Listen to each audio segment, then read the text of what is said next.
Hello, guys, gals, non-binary pals, zers, whatever the hell you want to go by, because you're beautiful and valid, and don't let anyone tell you otherwise. And welcome to a new thing I'm doing on my channel. If you know anything about my channel, you would know I mostly do 60 parsecs content, and don't worry, I will still be doing stuff like that. But I want to do some new stuff with my OCs, because my OCs are another one of my hyperfixations. And I put way too much time into their stories to not share them with the world anyways.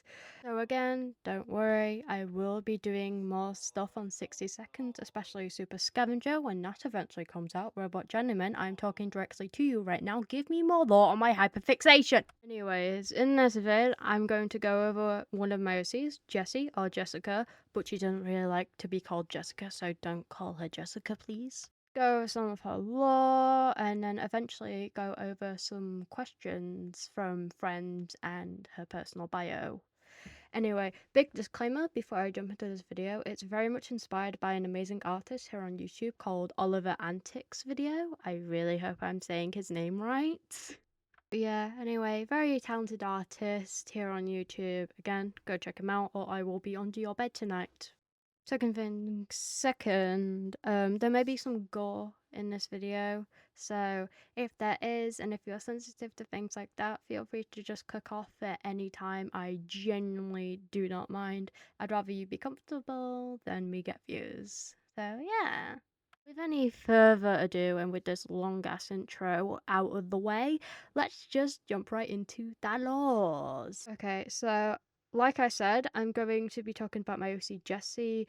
I won't be going into her backstory too much, and that's mainly due to the fact that her story is big in my comic that I'm writing. So if I reveal everything right now and then you go read my comics, you'll already know a lot of the lore and backstories.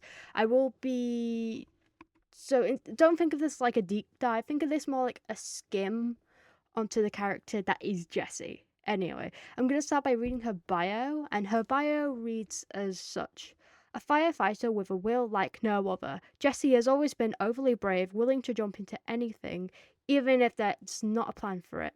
Winging it and going with the flow of the universe. Of course, this type of thinking doesn't leave Jessi without her physical and mental scars, but whatever happens to Jessi, she comes out of it semi-alive. Jessi is incredibly impulsive and overly confident in herself. This comes from her want to impress others and get the approval of them, because she didn't really get much of it when she was little. This can lead to Jessi seeming a bit young for her age, with Jessi being 34. She has an incredibly soft heart, even with Jessi herself looking a bit intimidating. She's pretty chill most of the time, as long as you don't harm someone Jessi finds innocent. Uh, thing, Things and people like children or innocent animals. This is mostly linked to a backstory with her growing up in a religious town. Like I said, I won't go into a backstory yet.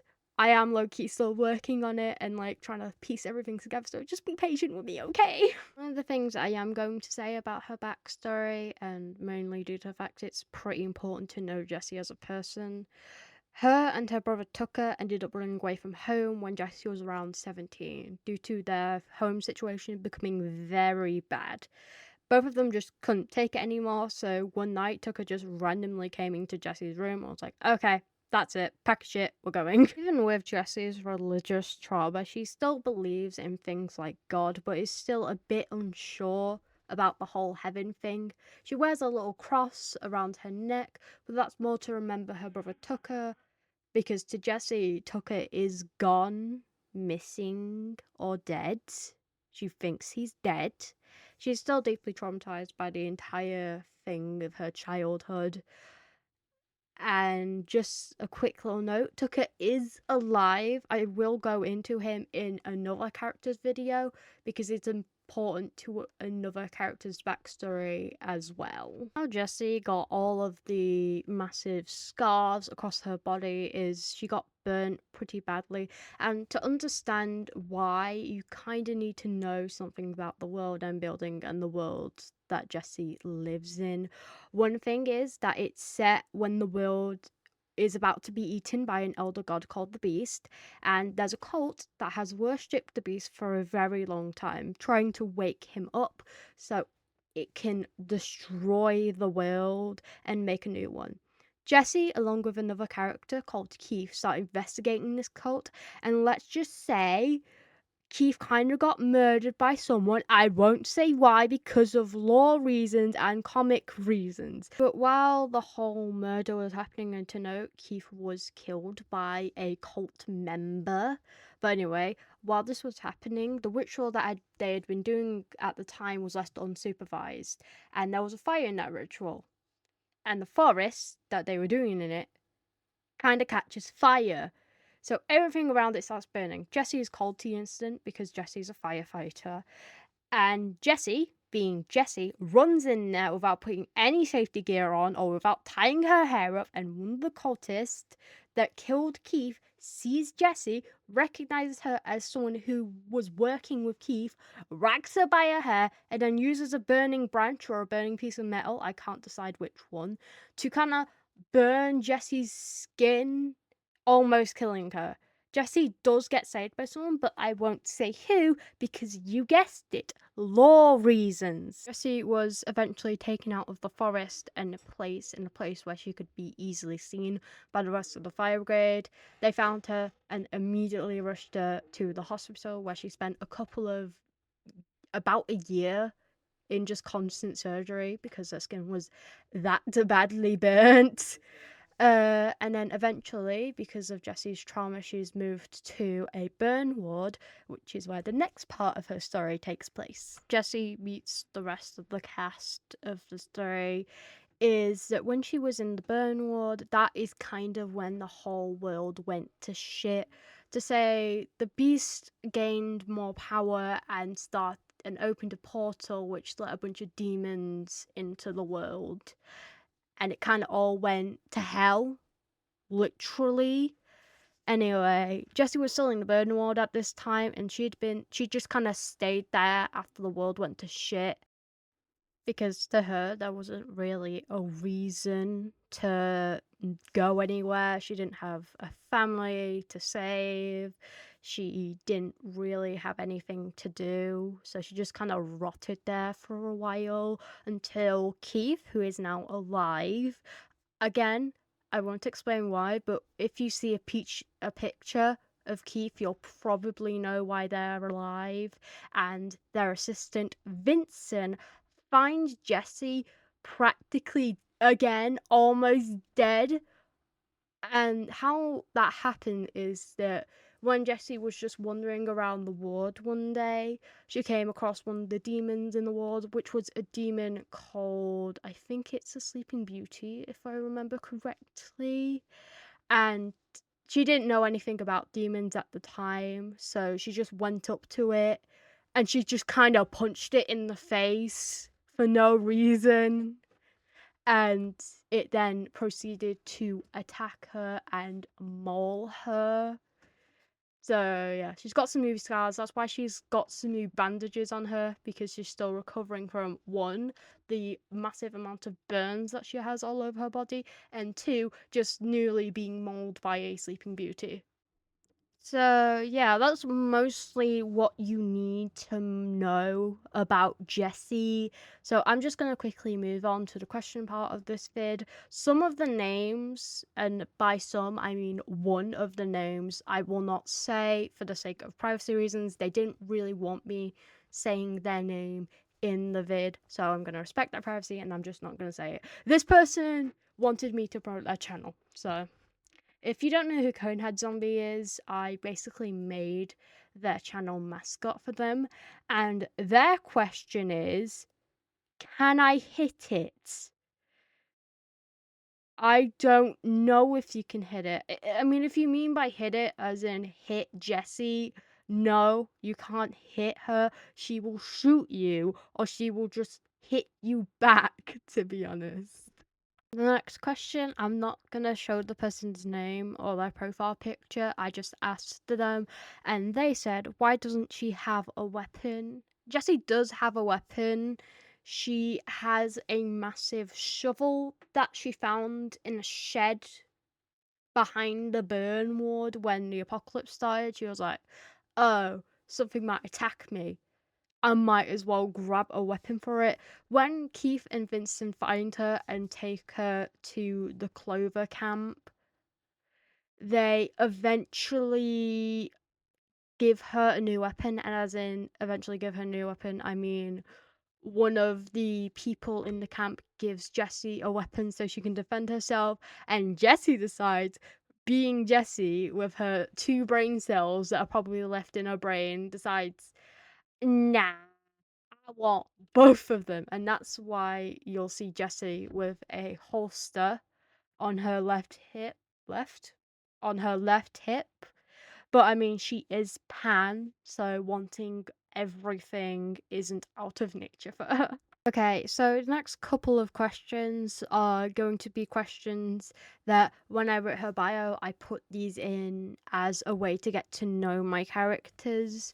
So the first one is their biggest fear and why. Jessie's biggest fear is fire because of what happened to her. It's actually very important to her story. She can't go anywhere near fire no matter what.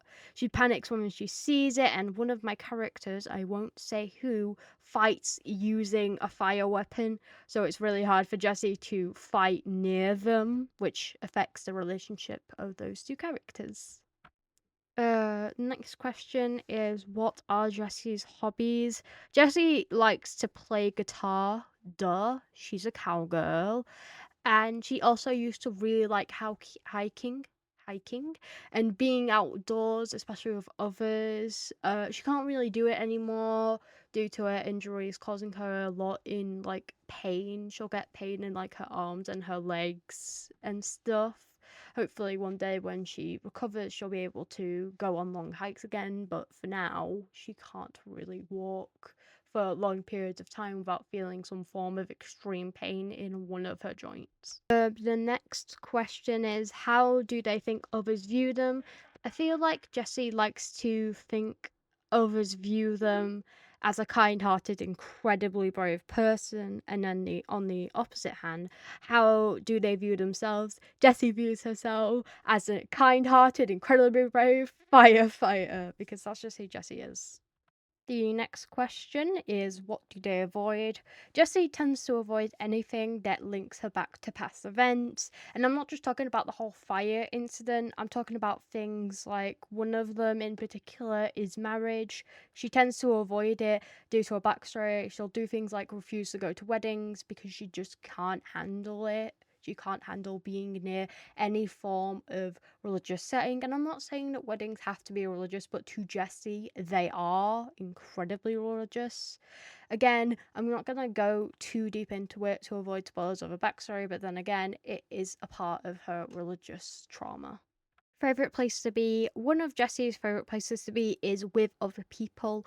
Jessi doesn't really like to be alone. She was alone before the apocalypse, and now that she's found like her little group of friends, she doesn't want to leave them alone for a minute. She always needs to like be around someone. She also like just hates the sound of silence, so I think Jessi's favorite place to be would be by a river with her family, her little found family.